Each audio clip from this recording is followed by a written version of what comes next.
ఏంటి సులోచన ఇది? ఎన్నాళ్ళలో ముట్టుకోకుండా బ్రహ్మచారిలో ఉండమంటావు? అది కాదు రఘు, నా మాట విను. ఏంటి కాదు? ఇంతకీ మన ప్రేమ విషయం మీ నాయనంతో చెప్పావు లేదా? లేదు. చెప్పవు. నీ వల్ల కాదు. నేనే మా నాన్నతో మన ప్రేమ సంగతి చెప్పేస్తాను. ఏమొద్దు, నేను చెప్పేస్తాను. నువ్వు నేను చెప్పేస్తాను.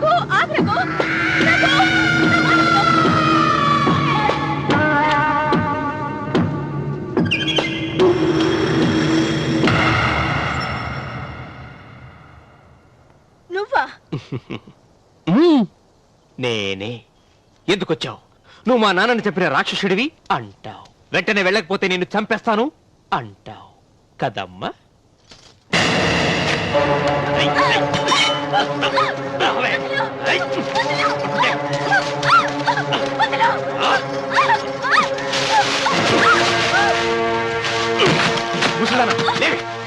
చెప్పు, వీళ్ళ నాన్నని చంపింది ఎవరు? నేనా? నేను చంపానా? నిజం చెప్పు. చెప్పు, ఎవరు చంపారు? ఎవరు చంపారు? చెప్పు.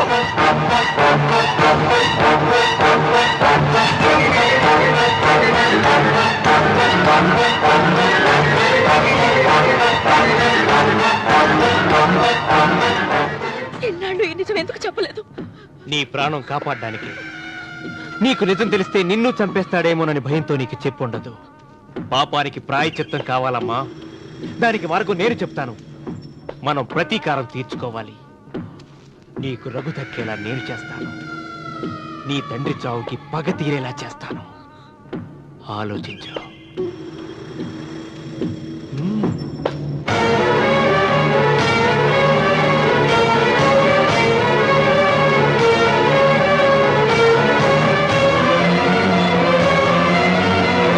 నేను నమ్మను. మా నాన్న దేవుడు. మా తాతయ్యకు జరిగిన అన్యాయానికి ప్రతీకారంగా పొలాలు స్వాధీనం చేసుకున్న మాట నిజమే, కానీ హత్యలు చేసే అంత దుర్మార్గుడు కాదు మా నాన్న. అందుకే చెప్పాను, నువ్వు నమ్మలేవు, నన్ను మర్చిపోమని. సులోచన, అదే నిజమైతే మా నాన్న నిలదీసి నిజమేంటో తెలిసాక ఆ ఇల్లు వదిలేసి వచ్చి నేను నిన్ను పెళ్లి చేసుకుంటాను. అది మహాప్రమాదం. మా మధ్యలో మాట్లాడడానికి నువ్వెవడివి? మీ నాన్న చేసిన హత్యకు 14 ఏళ్లు శిక్ష అనుభవించిన వాడిరా. నీకు నా మీద జాలి రావాలి కానీ కోపం వస్తుందేంట్రా? మీ నాన్న మనస్తత్వం నాకు బాగా తెలుసు. నువ్వు నాగసులోచన ప్రేమించుకున్నారని తెలిసిన వెంటనే వీళ్ళిద్దరినీ చంపేసి వీళ్ల పొలంలోనే పాతి పెడతాడు. నా మాట విను, ఇంకేం ఆలోచించుకో. నా మాట విను.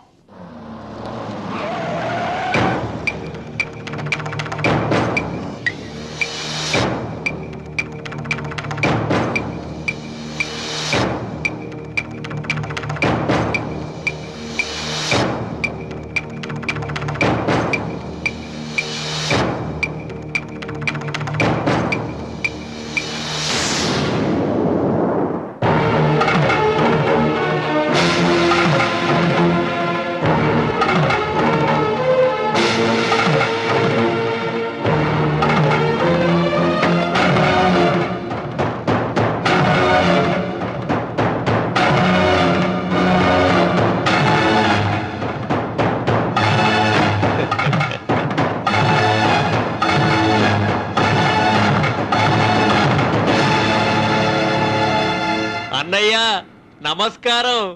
వీధి గుమ్మం వైపుకైతే నువ్వు రావని పెరటి గుమ్మం వైపుకు నేనే తీసుకుని వచ్చాను. మీ నాన్న ఇచ్చే ముష్టి డబ్బుతో బ్రతికి నాగసులోచనని ప్రేమించావు. మీ నాన్న ఈ పెళ్లికి ఒప్పుకోడు కదరా అన్నాను. లేచిపోతావన్నాడు.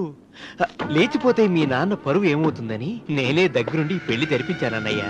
వాళ్ళ నాన్నను చంపిన పాపానికి ఈ మాత్రం పుణ్యం చేయాలి కదా.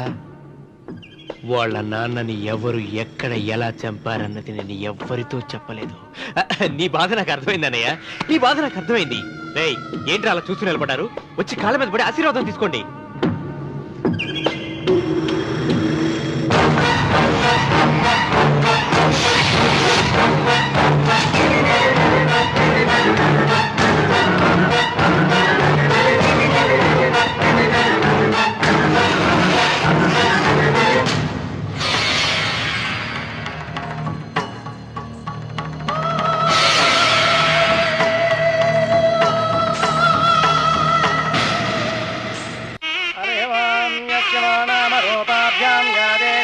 సర్వమంగళాదయో సంస్మరణాత్ పుంసాం సర్వతో జయమంగళం. శ్రీమంగళ గౌరీ దేవతాయై నమః. అమ్మా, తమ రెండో కోడను కూడా తీసుకొచ్చి కూర్చోబెట్టండి. అలాగే. లంబోదరాంగ్రద్వయమంబగ శ్రీ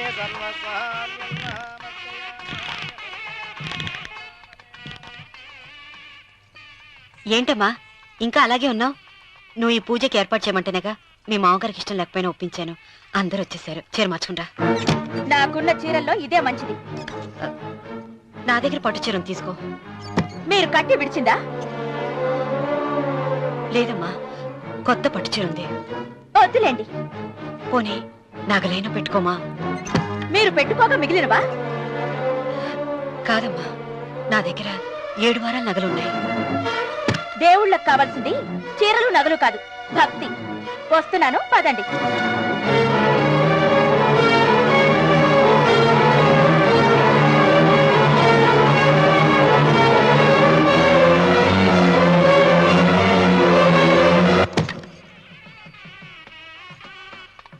అమ్మా, రెండో కోడను త్వరగా తీసుకురండి. ఈ హోరలోనే వ్రతం పూర్తి చేస్తే చాలా మంచిది. రఘు, ఇట్రా. ఏంటమ్మా? వెళ్ళి సులోచన త్వరగా తీసురా. అలాగే.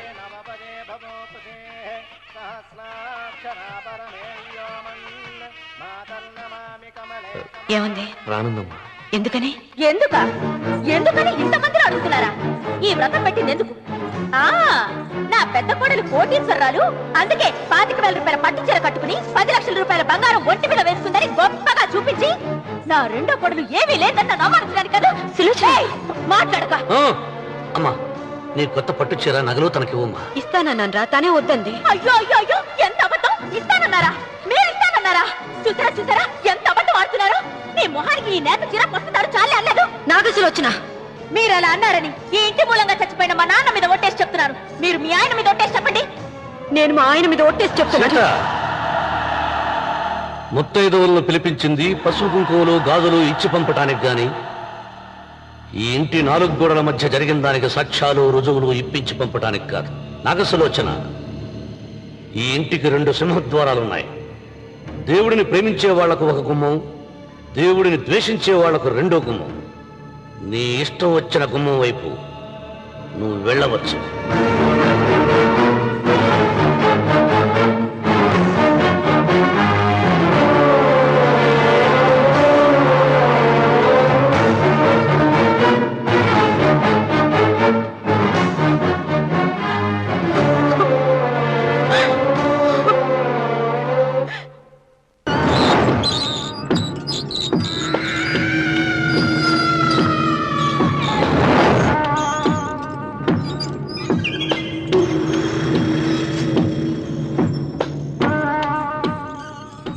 ఏమండి, అటు చూడండి.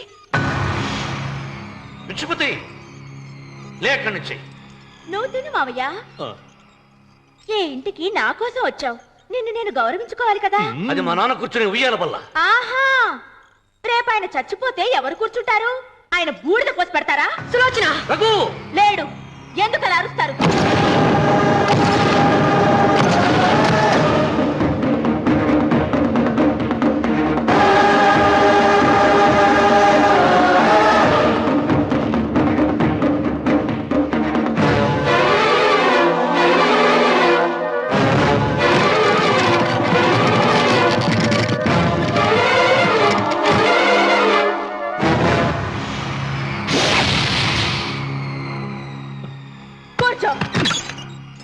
నువ్వు ఈ ఉయ్యాల బల్ల నుంచి లేచావంటే నన్ను చంపుకు తిన్నట్టే. అన్వర్,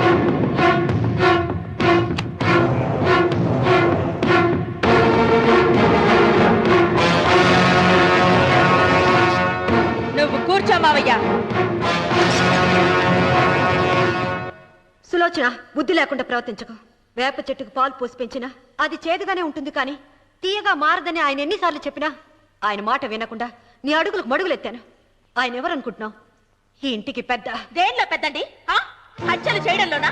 పక్క వాళ్ళ పొలాలు ఆక్రమించుకోవడంలోనా? వీధిలోకి వెళ్లి పసిబిడ్డని అడిగినా చెప్తాడు ఆయన ఎంతటి నీచుడో హంతకుడోనని.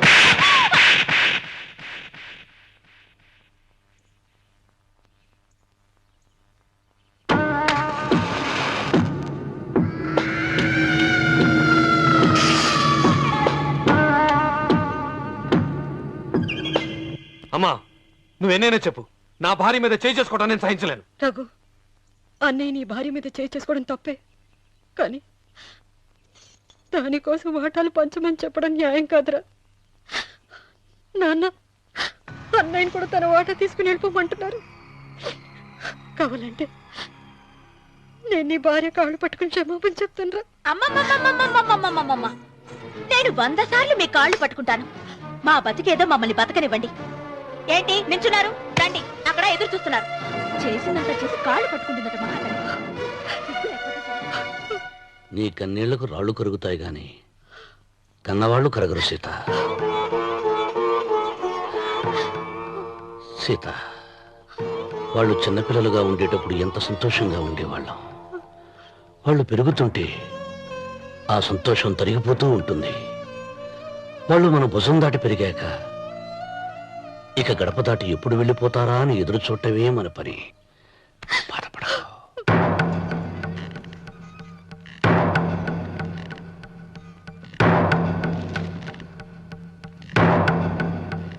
ఇదేంటి లాయర్ గారు, ఆస్తి మాత్రమే 3 వాటాలుగా రాశారేంటి? అమ్మ నగలో నాకు వాటా ఉందిగా. ఆ నగల గురించి కూడా దీంట్లో రాయండి.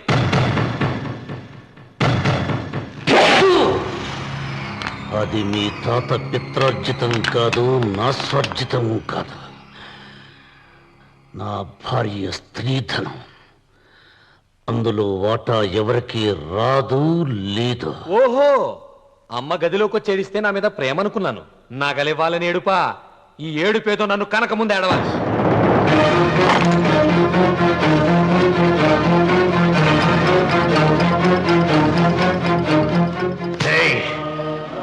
నీ అమ్మను ఎంత మాట అన్నావురా?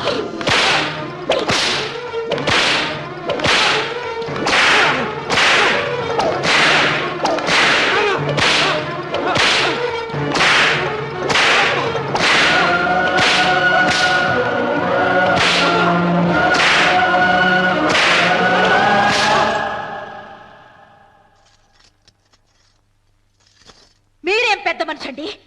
పెళ్ళైన కొడుకుని కొడతారా? ఆస్తి ఇవ్వడం ఇష్టం లేకపోతే ఇష్టం లేదు అని చెప్పండి.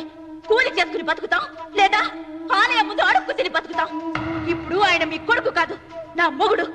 నా మొగుడిని కొట్టే హక్కు మీకు లేదు.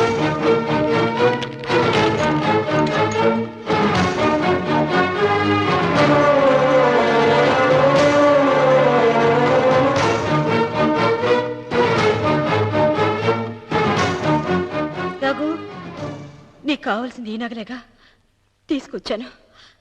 తీసుకోరా. వద్దమ్మా, వద్దు. కాదన్నయ్య. వద్దమ్మా, నా మాట విను. ఒక తల్లి కడుపును పుట్టకపోయినా నన్ను అన్నయ్య అని పిలిచావు. నా ఇల్లు నీకు పుట్టిల్లమ్మా. ఆడబడుచు బతుకుండగా పుట్టిన నగలు పంచడం శుభం కాదమ్మా, శుభం కాదు. రే రఘు, ఆ నగలి బదులుగా నా పొలం, నా ఇంట్లో బంగారంతో నీకు ఇచ్చేస్తాను. తీసుకెళ్ళిపోరా. అలాగే లాయర్ గారు, అవి కూడా రాయండి.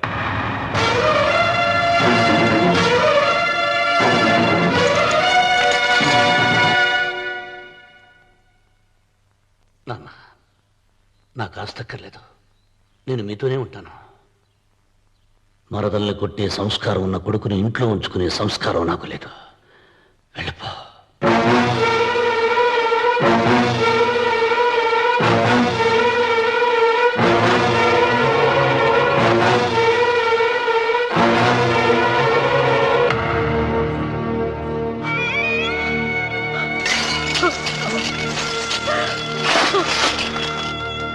సీతమ్మ, అమ్మ సీతమ్మ, సీతమ్మ. ఒరే రావుడు, నాకేదో భయంగా ఉందిరా. ఆ దేవుడి శాపం తగిలింది. లేకపోతే నీ కుటుంబం ఇలా ముక్కలైపోవటం ఏంటి? నా మాట విను, వెళ్ళు. ఆ శివలింగాన్ని తిరిగి తీసుకొచ్చి యథాస్థానంలో ప్రతిష్ఠించరా.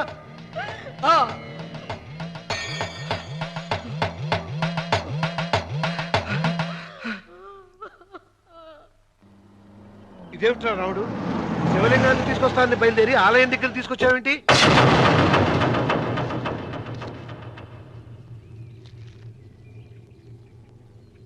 ఎలారా ఈ ఆలయాన్ని పడగొట్టాలి?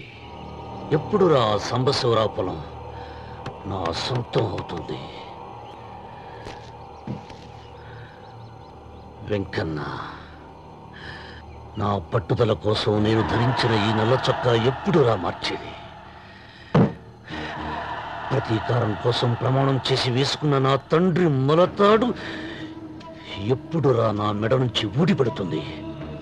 వెంకన్న, చెప్పరా, ఆ ఆలయాన్ని పడగొట్టి ఉపాయం చెప్పు. ఇంత జరిగినా కూడా నీ అహంకారం తగ్గలేదురా?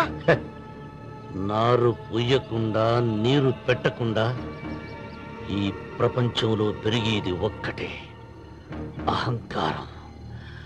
అది నా సొంతం.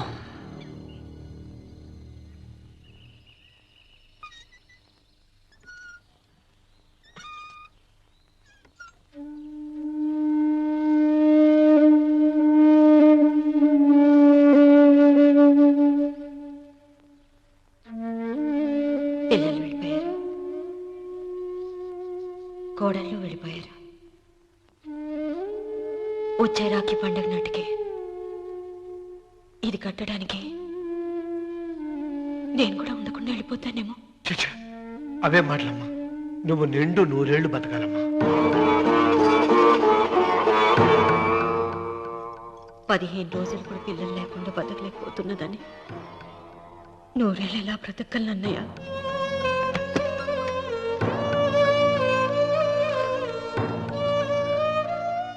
వీటి కోసమేగా మా పిల్లలు ఇద్దరిని ఇంట్లోంచి వెళ్ళగొట్టారు. నేను చనిపోయాక మా ఇద్దరు కోడలికి సమానంగా పంచిపెట్టమని చెప్పు. ఇప్పుడు ఎందుకమ్మా అదంతా? అసలే నీ ఆరోగ్యం బాగలేదు. నన్నెప్పుడూ నిండు ముత్తైదుగా చూడాలనేది ఆయన కోరిక. పోయే ముందు ఒక్కసారి నిండుగా అలంకరించుకోవాలని ఉందన్నయ్య.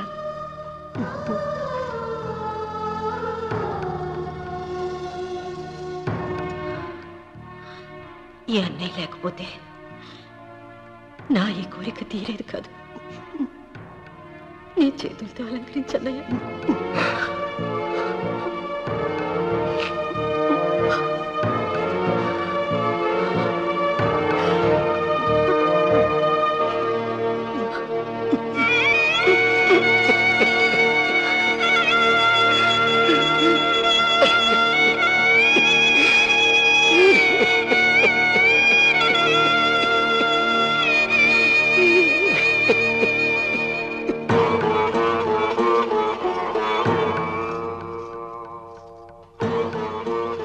ఏమిటి సీత? వడ్డానం పట్టట్లేదు, సరిగ్గా పెట్టండి. పేరంటానికా? భర్త ముందు అలంకరించుకుని కూర్చోవడం కంటే ఆడదానికి వేరే పేరంటే ఉంటుంది చెప్పండి. ఏమండి, మీరు ఉత్తమ జాతి స్త్రీ రెండో కోరిక కోరదు అన్నారు. అందుకే మిమ్మల్ని అడగలేకపోయాను. కానీ చనిపోయే ముందు నీ ఆఖరి కోరిక ఏమిటి అని అడుగుతారు. నా ఆఖరి కోరిక ఆ శివలింగాన్ని తీసుకొచ్చి ఇంటి ముందు ప్రతిష్ఠించండి. సీత, పళ్ళు గట్టిగా ఉంటాయని, నాలుక మెత్తగా ఉంటుందని మనం పళ్ళకే ఎక్కువ విలువనిస్తాం. వయసు పైన పడుతుంటే ఒక్కొక్క పన్ను రాలిపోతుంది. వయసు పెరుగుతున్న కొద్దీ ఒక్కొక్క బిడ్డ దూరం అయిపోతాడు. కానీ నాలుక మాత్రం భర్తకు భార్య లాంటిది, భార్యకు భర్త లాంటిది. బ్రతికినంతకాలం తోడుగా ఉంటుంది. బిడ్డలు దూరం అయిపోయారని ఏదోదో మాట్లాడుతున్నా సీత.